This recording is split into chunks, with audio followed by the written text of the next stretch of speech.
तर तो महाविकास आघाडीमधला अंतर्गत प्रश्न आहे. चर्चेला कोणी जायचं, पण आता बघितलं तर प्रदेशाचे प्रमुख आणि प्रदेशाचे अध्यक्ष म्हणून नाना पटोले साहेबच सगळ्या चर्चेमध्ये भाग घ्यायचे. त्यांच्या केंद्रीय नेतृत्वाने महाराष्ट्रातले बऱ्यापैकी अधिकार सगळे पटोले साहेबांना दिले. असं साधारणतः मागच्या 1-2-3 महिन्यातलं शीट शेअरिंगच्या ज्या चर्चा होत्या त्याच्यावरनं आपल्याला समोर येत होतं. आता अचानकच नाना पटोलेंचं नाव बाजूला जाऊन तुम्ही म्हणताय बाळासाहेब थोरात साहेब चर्चा करणार आहेत. एक तर त्याचं काय नेमकं कारण आहे की तोच पक्ष सांगू शकेल.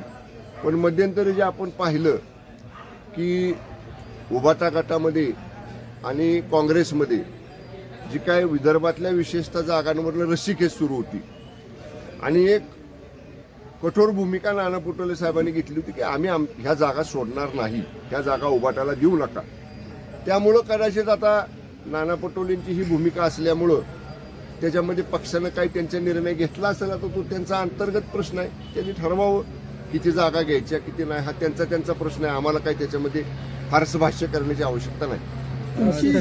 लिस्ट कधी होणार, डिक्लेअर होणार आहे, नावं कधी आणि एबी फॉर्म्स येते, याला अजून किती अवधी आहे? आता बघा, महायुतीमध्ये 99 जागा तर भारतीय जनता पक्षाने जाहीर केल्या. शिवसेनेचं म्हणाल तर आमचा सगळा अधिकार आमच्या राष्ट्रीय कार्यकारिणीनं, राज्य कार्यकारिणीनं, पक्षानं एक ओळीचा ठराव करून आम्ही माननीय मुख्य नेते एकनाथजी शिंदे साहेबांना दिलेला आहे. तर आता राहिला प्रश्न राष्ट्रवादी काँग्रेस पक्षाचा. तो माननीय अजितदादांनी सुद्धा काल काही लोकांची नावं डिक्लेअर केली.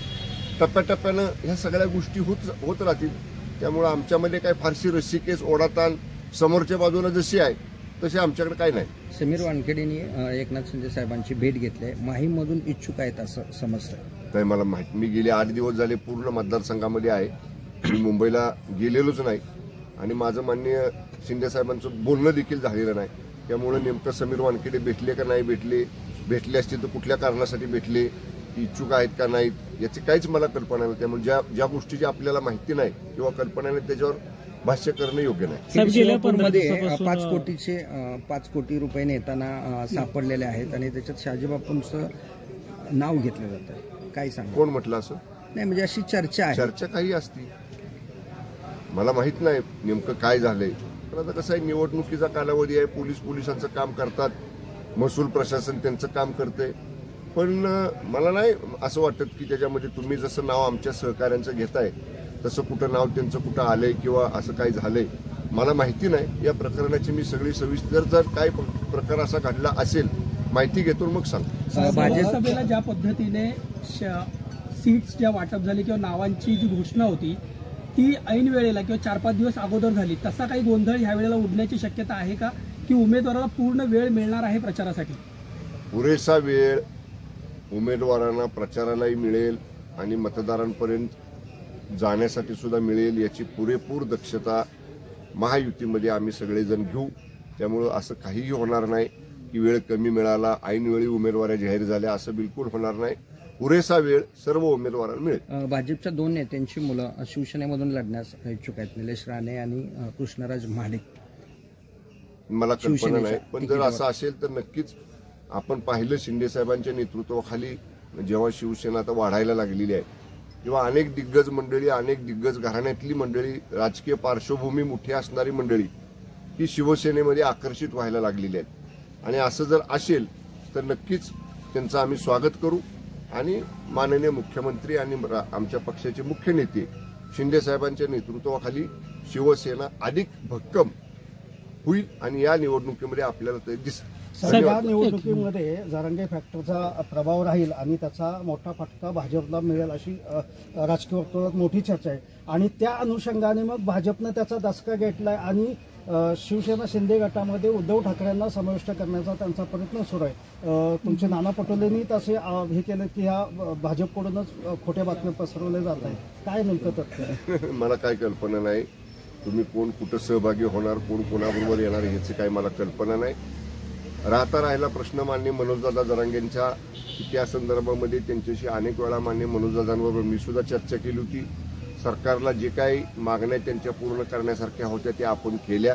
मराठा समाजाला स्वतंत्र 10% आरक्षण आपण दिलं. ते आपण हायकोर्टमध्ये टिकवलं. अजून तरी हायकोर्टमध्ये त्याच्यामध्ये कुठलाही कोर्टानं ते आरक्षणासंदर्भामध्ये सरकारच्या विरोधात कुठलाही निर्णय दिलेला नाही. आणि बाकीचे जे विषय आहेत त्यांचे सगळ्या सोयऱ्यांचं प्रारूप जे आहे त्याच्या बाबतीत असेल किंवा कुणबी प्रमाणपत्रांच्या बाबतीत असेल त्याच्यावर सकारात्मक कार्यवाही सरकार करतंय. मराठा आरक्षण मंत्रिमंडळ उपसमितीचा मी एक सदस्य म्हणून सांगेन की मान्य मनोजदादांना जो शब्द आमच्या सरकारच्या वतीनं आम्ही दिला होता, विशेषतः मान्य मुख्यमंत्र्यांच्या वतीनं आम्ही दिला होता, तो पूर्ण करण्यासाठी परिपूर्ण प्रयत्न आम्ही केलेले आहेत आणि बऱ्याचशा गोष्टी त्यातल्या आपण सकारात्मक दृष्ट्या मार्गी देखील लावलेल्या आहेत. ओके? धन्यवाद. मला एका विधीला जायचं. या विधानसभेच्या याच्या मतदानावर परिणाम होऊ शकतो का, आणि जर तो झाला तर त्याच्यासाठी तुम्ही काय आतापासून तयारी केलेली आहे? जर तरच्या प्रश्नाला काही उत्तर देण्यात अर्थ नाही. मान्य मनोजदादा त्यांची भूमिका घेऊन महाराष्ट्रामध्ये पुढे चाललेले आहेत आणि आम्ही सुद्धा त्या ज्या भूमिकेला मनोजदादांच्या राज्य सरकारनं सकारात्मक प्रतिसाद दिलेला आहे आणि ते कृतीतनं आम्ही दाखवलेलं आहे. त्यामुळे त्यांच्या संदर्भामध्ये आम्ही नेहमीच त्यांना जे शब्द दिला, जे आश्वासन दिलं ते पूर्ण करण्यासाठी आम्ही आटोकाट प्रयत्न केलेले आहेत. त्यामुळे निश्चितच मान्य मनोजदादांच्या बाबतीत सरकारची भूमिका सकारात्मक आहे. धन्यवाद. थँक्यू.